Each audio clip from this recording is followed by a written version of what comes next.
Our guest today is Sanjay Saxena, founder CEO of Destination Himalayas, an organization committed to environmentally and socially responsible travel in the countries influenced by the Himalayan region. I do remember 12 years ago, you taking me out on an exploration along with a group of people, and you took me up and down safely the third highest mountain in the world, Kanchenjunga. And I was watching at the time and realized that mountains, hiking, and that whole Himalayan region is part of your entire DNA, is part of your bloodstream. How did that come about? I was born in India and I lived there until I immigrated here when I was 27. But I think it was about 14, 15 years old when my father actually first sent me to a mountaineering school called the Nehru Institute of Mountaineering.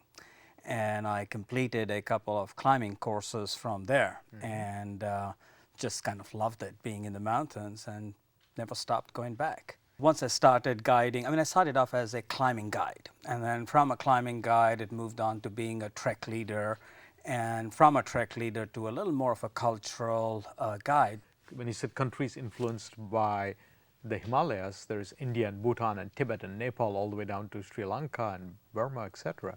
And looks like you expanded your horizons to travel in other places. And I've seen pictures of you taking groups of people to, say, the Pushkar Fair or even the iconic Taj Mahal. And just tell us about travel in the entire region that you've organized. And for instance, the Pushkar Camel Fair, it's one of the most popular destinations. I would say in the last 20 years, pretty much every year, we have had a group travel to the Pushkar Camel Fair. The things I find, as great as modernization is, I find that it also is making big parts of the world very homogeneous. But do you think with this kind of modernization rapidly spreading, especially all over India and that region, that we won't have anything as exotic as the Pushkar Fair? I found a big difference, say, in the last 10 years. Some of the camel herders actually had cell phones, but they were still wearing their fuchsia and lime green and orange turbans. They were still dressed in their salwar kameez with their, leather chappals, and they were still, riding the camels.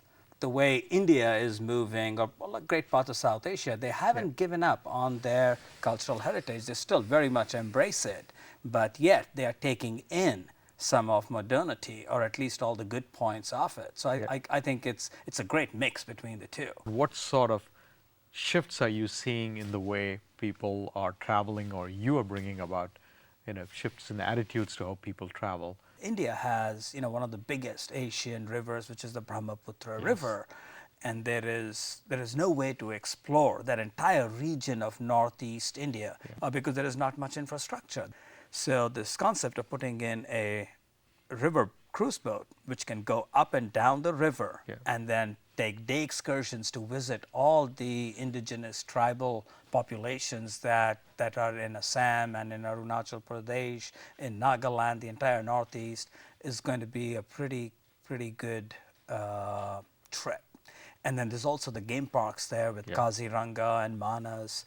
I've been in this tourism business now for 3 decades, and I've got a lot of people that have traveled with me. They've come back. We've had fantastic sunrises on the Taj Mahal or on mountains, fantastic events, and people take great pictures. They come back, but a year later, 2 years later, they remember the people that they met, and not so much the sunrise on Kanchenjunga. Basically, I earn a living out of taking people there. And then there are people that live in that region who are barely able to sustain themselves. I think there is a moral obligation for travelers to do more than just that. And that is what I try to challenge all our clients to do. And that is, can they actually help in, say, poverty elevation, help with education of the really, poorer class in the regions that they are traveling through. We have a number of schools and medical clinics that we provide assistance to through our client base.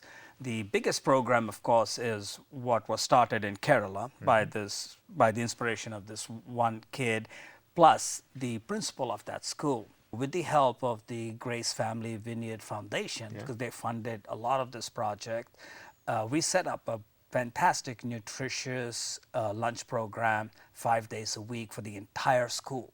There was a cook that was hired who cooked, and the parent-teacher body hired the cook, and then they would purchase all the food ingredients from the local women's co-op. The women's co-op was getting everything from the local farmers and the local fishermen. So all the money was being recycled within the community. So the entire community got behind this project. The first year, enrollment went up 30%.